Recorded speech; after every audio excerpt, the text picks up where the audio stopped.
Okay, so a lot of people have been asking me lately, have I gotten out of doing RV reviews? And the answer is absolutely not. I still actually do a lot of RV reviews, but this is the time of year where the RV shows kind of die down. And if you go out and you do RV reviews, you're pretty much looking at the same floor plans. You're looking at the same things that they've already introduced about 10 months ago, and things aren't a heck of a lot different. But some things are going to start to be different really soon as manufacturers start to come out with and reveal their 2026 lineup. So I will be back out at the shows, back out at the dealerships, walking through RV floor plans, and hopefully seeing a lot of innovation, mainly towards the construction, reliability, and dependability side of the RV. So that's going to be cool.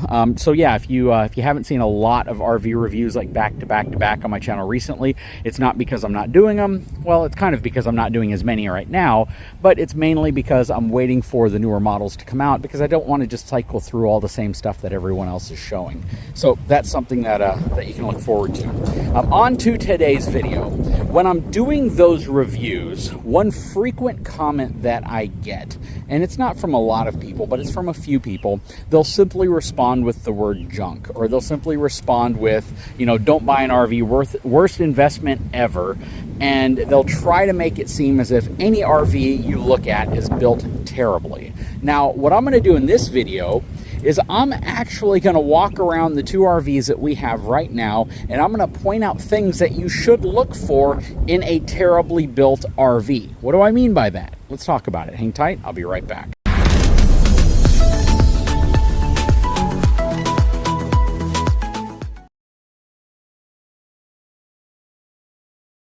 So there are some things that you can just readily see from the outside of an RV, and then there's some things that you really have to dive deep, get into the underbelly area, get behind panels to see. And when I say things you should look for in a terribly built RV, I mean construction methods that just don't make a lot of sense, and that will probably lead to an RV that's not going to last as long as perhaps another one that doesn't use those types of construction methods. Now, fortunately, both of the RVs that I have here, the Forest River Surveyor Legend as well as our Coachman, aren't loaded with those types of problems. However, there are some of them that are going to appear on models just like this and models just like this from all sorts of different manufacturers. So the first one, and probably the easiest to identify, is the use of cheap materials on the outside that you can easily tell are cheap materials. So when we look at like the propane door here, this door is going to be very thin, it's going to be very lightweight, and it's really going to have a cheap kind of twist locking system on it. I don't like this locking system. I prefer slam latches. I prefer thicker baggage doors, but as you can see, they used a really thin baggage door over here. As we walk over to the Surveyor, you'll see that we have a slam latch here on this storage door. The door is a little thicker actually, and it's a little denser. So I'm not as disappointed in the material usage here as I am here with the thin baggage door and these little twist latches. Now, to the credit of this Brookstone, this is the propane storage, right? This isn't a main storage door. When you look at the main storage doors, you're going to see nice high quality slam latches. You're going to see a thicker door, if I can get this open. So you got a much thicker baggage door here. This thing's probably at least an inch thick. It's nice, dense, and it's got high quality slam latches on it. So these are things that I look for. And I say this because when I go through dealership lots and I look at RVs and I see them with a big baggage door like this, but it's as thin as this and they're using these to actually secure it shut, I instantly think that's trash.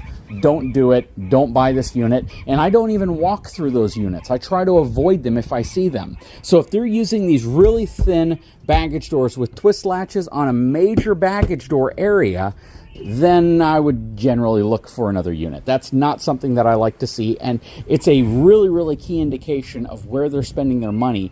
And when they put something so cheap on a major baggage door that if something hits from the inside because it's shifting, that's an area that is an instant no-no for me, and I will pass by that RV. The next area, and I know this is probably something a lot of people would expect me to say, is the suspension. If I see a heavy fifth wheel like this one, or not even a super heavy one, but if I see like a middleweight fifth wheel in that 12, 14, 15, 16,000 pound range, this one's over 17,000 pounds, so I consider it a heavier unit. But if I see that and it has no suspension upgrade, I will typically pass by it and move to the next unit. I do not like seeing heavier fifth wheels, especially heavier fifth wheels, without some type of upgraded, heavier duty suspension system. Now, that doesn't always mean that it's going to have a specific brand here. It could be Dexter, it could be Moride, it could be Lippert, it could be a number of different brands. It could be the new touring suspension system that you see on a lot of like Alliance units and Brinkley units and some other units that are on the market. But what I'm looking at here is something that's more important to me than even some of that, and that's the use of thicker, heavier duty components. These are 1/2 inch thick shackle straps compared to a traditional 1/4 inch thick, twice the material, significantly stronger, with grease points on them to allow you to maintain these in a way that a cheaper suspension system just isn't going to function. So whenever I look at the suspension area, if I see that they've completely skimped out here, they've put 1/4 inch thick shackle straps, no grease points on them, a standard equalizer on a heavy fifth wheel, that to me is an indication that that manufacturer doesn't think you're going to look there, and they're going to put the cheapest thing possible, and they might put a nicer faucet inside or a nicer lighting fixture to throw you off and make you believe that you're getting a higher end unit, only because they're banking on what you're looking at and not what you're not looking at. Now, that's not 100% the case when it comes to these smaller, lighter RVs. You guys probably saw the video where we installed this LCI EquaFlex suspension system on our relatively light Forest River Surveyor Legend. This trailer, as it sits, is under 6,000 pounds. It's not crazy heavy. And because of that, we don't need some super robust system. Even though we installed one to kind of give you an idea of what upgrades you should do, it's not something that I expect to see on lighter travel trailers. We put this system in place along with the grease points as well as the heavy-duty shackle straps. The grease points are actually pointed on the inside right here. But this system is absolutely going to add some reliability. It's going to reduce road shock. It's going to reduce things possibly breaking on the inside of the RV because you have something here to actually absorb some of that shock. That said, though, on lighter, cheaper travel trailers, you probably aren't going to see a lot of upgrades going on in this place. Now, what was really nice here is the fact that they have Goodyear Endurance tires. So when we start talking about things that I don't like to see, I don't like to see super cheap tires on RVs. And you still see a lot of them. You see Trail King, you see Tomahawk, you see these brands that you know are, I guess, China Bomb tires, but you see them a lot on lower cost trailers. And it's something that I really like to shy away from. Again, it's because a lot of manufacturers don't expect that you're going to look at the tires. They think you're going to go straight inside, look at the floor plan, fall in love with, you know, the microwave they put inside there, fall in love with the cool sofa technology they have, and not think about the stuff that actually is touching the ground and preventing your RV from falling apart when you're towing it down the road. So I definitely point out and talk about the suspension and the tires, especially if a manufacturer is going with cheaper tires. And I definitely recommend all manufacturers go to a quality, reputable brand tire with an upgraded suspension system. Because if I see that you're putting junk on, I'm going to call it out, and I'm going to talk about it in a video. Now, a couple of these I've mentioned in other videos, such as scissor jacks. Scissor jacks to me aren't necessarily an indication of the quality of the RV, but it can definitely be an indication of the class of RV that you're looking at. A lower cost unit, something that is really focused on maybe first timers trying to get into an RV at the cheapest possible price. You might see quality components, but then scissor jacks. They work well for what they're designed for, but they are definitely a cheaper alternative when there's so many higher quality, better functioning solutions out there, and you're even seeing them on lower cost RVs all the time. So when I see scissor jacks, I don't necessarily think I'm looking at a horribly built RV, but I'm definitely looking at one where they were trying to cut cost. A case in point, if you look at the Grand Surveyor, which is the nicer version of the Surveyor lineup that's more focused on people who are trying to get higher end amenities, maybe more features, they put an electronic stabilization system down here, and they don't use these manual scissor scissor jacks. But scissor jacks on a higher end RV, that to me is a big no-no, and when you see that, that typically means, again, they're focusing on something on the interior to wow you, and they're taking it away from the exterior.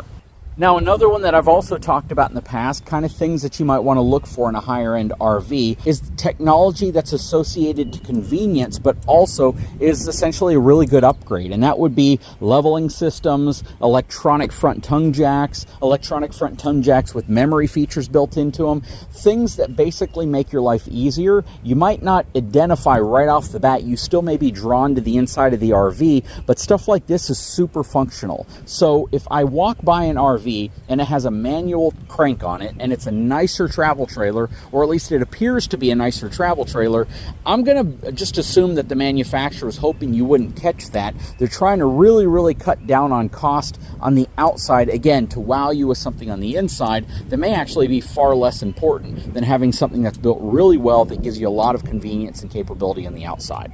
Now, some of you may be asking why I'm not hopping on top of the roof to take a look at the roof membrane and if it's been applied properly. The reason for that is because that could very well be an indication of if your specific RV or the specific RV you're looking at is being built well based on the quality of how they applied it, but that's not going to be universal for all of them.